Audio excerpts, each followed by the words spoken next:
Hi guys, now in life there can be so many conflicting demands on your hard-earned money. But one of the key shifts that's really important in getting ahead in life is understanding that part of all that you earn is yours to keep. So what we're going to cover in this video is understanding and learning how to pay yourself fast and how to create an emergency fund. So let's get started.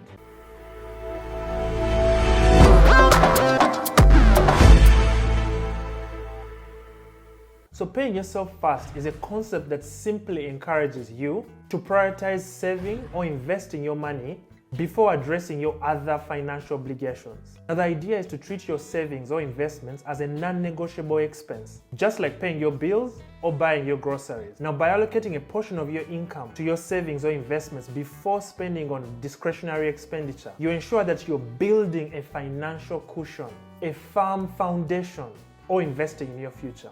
So the process simply involves setting aside a percentage of your income for savings and investments as soon as you receive your paycheck, rather than waiting till the end of the month to see what's left. This disciplined approach can help you build an emergency fund, save for specific goals, or contribute to long-term investments. So in a nutshell, paying yourself fast emphasizes the importance of establishing financial security and wealth-building habits by making saving a priority in your budget. So let me show you how that looks like in our budget. Now I covered how to create a simple budget in my previous video, so you can check that out. So this is going to be a continuation of that, but specifically to show you how to pay yourself fast and create that emergency fund. If you want to understand what the budget means and all the categories and how to define all these things and even how to use it, please go and watch the previous video first and then you can come and continue into this one. I'm also going to be sharing with you the budget template that I'm going to be using throughout this video. All you have to do is make a copy. So just go to File, make a copy, and you'll be able to create a copy for yourself and be able to use it as you wish. So here you can see we already have our budget here. We have our income section, our different expenditure sections, and our analysis section over there on the right. Now I've gone ahead and populated the income section. As you can see, day job, I've put £3,000, side hustle, 300, and other investments, £700, giving a total income of £4,000 from all income sources. Now here is where paying yourself fast comes in. If you watched the previous video on the simple budget, you will notice that there are key differences in this budget. So in the previous budget, as you can see, the first expenditure category was core living expenses, and then we went to your future self expenses, and then enjoyments or fun. But in this budget, as you can see, there's been a shift in mindset. Now we are prioritizing savings and paying ourselves fast and making it a non-negotiable. So these are the key changes. First of all, the first category of expenditure that we have put is future self expenditure or development expenditure. Then we go to core living expenses and then enjoyments or fun. Then also another key change that you may not have noticed is here in the goal setting. Now again, we're using the 50, 30, 20% proportion rule where we allocate 50%, 20 or 30% to different expenditure categories. If you look at the previous budget, we had 50% allocated to core living expenses, 20% allocated to future or development expenses, i.e. our savings, and 30% allocated to fun or enjoyments. So that's how we're allocating our expenditure. First of all, the first notable key difference is future self expenses is the first category this time. That again is showing you now the different mindset we have. In our goals, that's the first category. Same with our expenditure categories, it's here. So that's reflective of the fact that now we're putting ourselves first and our dreams first, and that's our priority. Now, not only that, if you look here on our goals, whereas last time we had only 20% allocated to our future, this time we have 30%. As you can see, last time we only had 20%, but this time we have 30%, and we have reduced the amount that we're spending on enjoyments and fun. Again, putting first things first. So that's the first notable change, and that's the first notable key difference in mindset. First and foremost, in our goal setting, we are putting our future first and even allocating a bigger proportion of our income to that. Then also in our expenditure categories, we're not putting our future on as second or third. No, we're putting it as number one, as the first thing we're looking at. And that's basically what it means to pay yourself first. So now let's actually put in some figures and I show you how that looks like. Now that that's out of the way and you've understood that, if you look at this now, we have £4,000 or dollars worth of income. The first thing we're going to do is allocate that money to our future. Things like emergency fund. Maybe every single month you want to maybe put aside £200 to your emergency fund. Say maybe savings. These are general savings. So these are savings without a particular goal. So for general savings, maybe say you want to put aside £100 as good practice. Investments. Maybe you have a particular investment in mind. Say buying land, putting down a down payment to a house, or say buying a car. Maybe I would want to put about £250 to that. Say maybe you want to go on vacation at the end of the year, maybe in the summer. It's £1,000 to go on your vacation. Maybe every month you're going to start putting aside, let's say £50, or let me give it £100. Then personal education. So personal education is things like enriching yourself, skilling yourself, learning that new skill, or attending seminars, those kind of things. Maybe every month you want to spend, say, £200 to educating yourself and skilling yourself. So now with this concept of paying yourself first, it's only after you've allocated money to your future self, to the things that move you forward, that then you go into other categories of expenditure, your other discretionary expenses. So let me show you how to do that.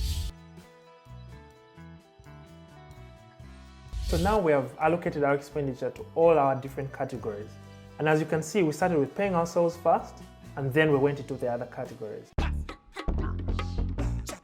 So now we're going into the analysis section. And as I mentioned in my previous video, making a budget does not make sense if you do not analyze the budget. That's the whole point of making the budget. So analyzing the budget enables you to understand your relationship with your money.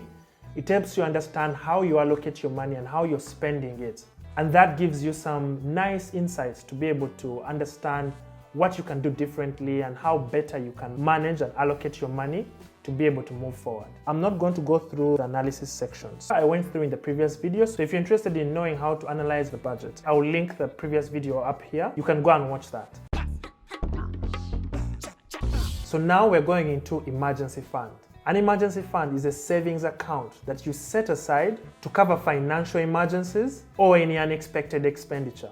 Its primary purpose is to provide a financial safety net, allowing you to cover any urgent or any unplanned costs without the need to rely on credit cards, loans, or any other form of debt. So in a nutshell, it's basically there to provide a financial cushion that helps you maintain financial stability during challenging times. Now, there are three key things to note about emergency funds.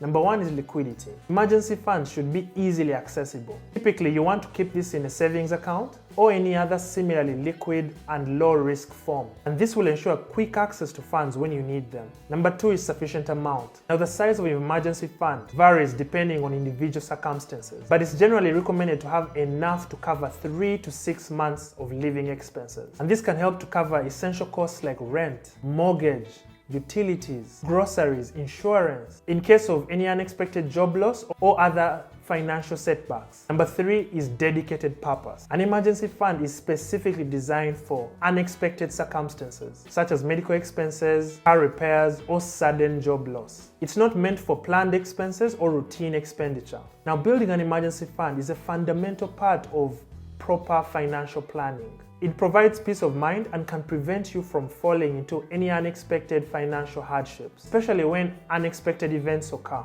So now let me show you how to create an emergency fund. An emergency fund is based off your core living expenses that we covered earlier. Now remember, core living expenses are things you can't live without. So those are things like rent, your mortgage, transport, food, those kind of things. Things you absolutely cannot survive without. And that's the basis of your emergency fund. So when you're determining the size of your emergency fund, it will be based off what your core living expenses are. So for example, if your core living expenses are £2,000 and you want to have an emergency fund worth 3 months, that means that you will have to set aside £6,000, as that will amount to 3 months worth of your core living expenses. So now let me show you using our budget example.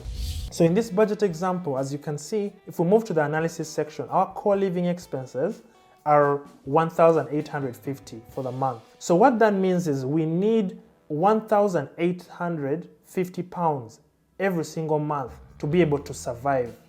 And that covers our rent, utility bills, healthcare, transport, debt, kids' education and things of that nature. So that's going to be our basis to calculate our emergency fund. So if you scroll down here on the analysis section, you go to monthly emergency fund tracker. So in this example, we're going to use 3 months. We're going to try and set aside a 3-month emergency fund. So we're going to input 3 months here. So you just put 3 months there.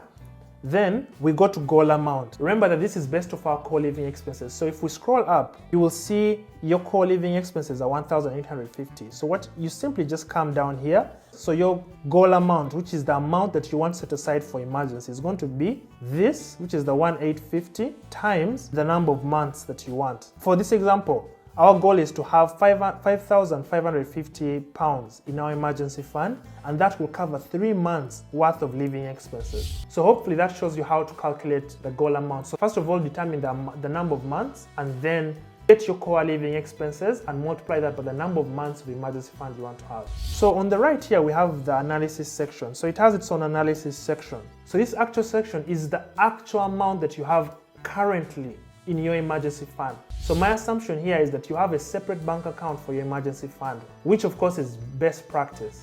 So what you're going to do is simply go to the bank account where you have your emergency fund and input the exact amount that you have in there as at the end of the month. So for example, here we have put that we have 5,000 pounds on our bank statement in our emergency fund. When you put that amount in there, it will auto calculate and populate these figures here.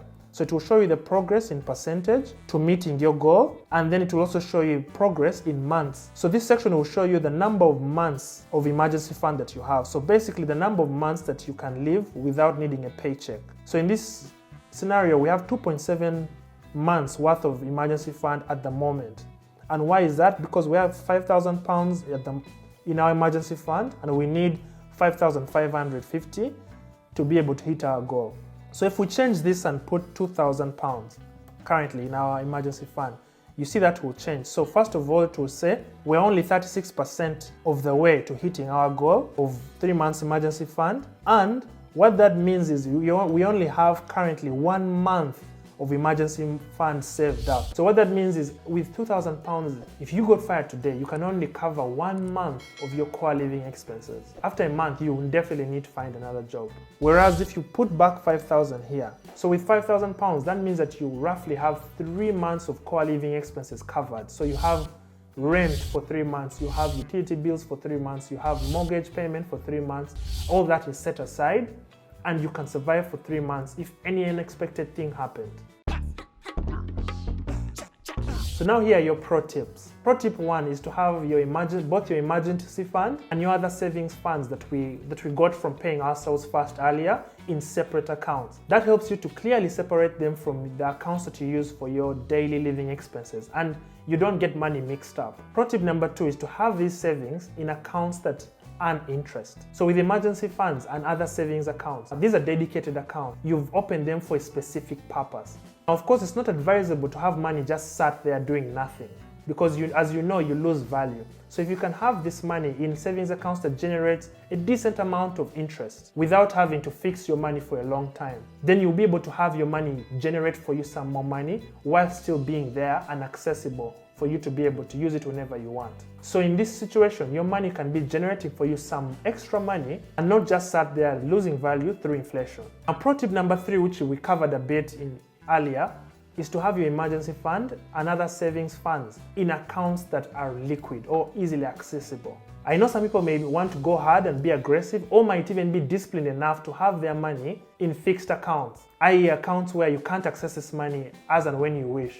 My personal recommendation would be to have this money in accounts where you can easily access the money. Because like I said, these are dedicated accounts. If you fall into any hardship, you want to be able to have your money at any time. The only exception I'll give to this is if one of your savings accounts is for investment, a longer term investment, then in that situation, by all means, put that money in a fixed account where it's earning a very decent amount of interest. Maybe the money is for a down payment on a house, and you know you're not going to buy that house within a year or two. You're going to save it within 2 or 3 years. By all means, fix that money and have it generate for you income, because you don't need it immediately. But any other short-term investments or short-term savings needs, please keep your money in a liquid account. And the last pro tip I have for you is make it automatic. Guys, reduce the friction that's involved in paying yourself fast and saving by setting up standing orders every single month so that your money automatically gets out of your account. So all those different savings categories that we mentioned earlier and your emergency fund, you can create standing orders for each of those different savings with your bank such that the moment your money comes in, it goes out automatically and you don't have to think about it. And the less you have to think about it, the easier it is for you to pay yourself fast and prioritize your future. So guys, if you're finding this video helpful, please don't forget to like, share, and comment. Let's discuss down in the comments. Tell me the kind of ways that you're saving. Tell me how you pay yourself fast, and also any pro tips that you may have for the rest of us. Now, I've covered how to create and use a simple budget in my previous video that I'm going to link here, as well as watch this playlist for more videos on budgeting, like how to pay and clear down debt faster through budgeting, along with more pro tips on various budgeting topics. Thanks for tuning in, guys. I'll catch you in the next one. Peace.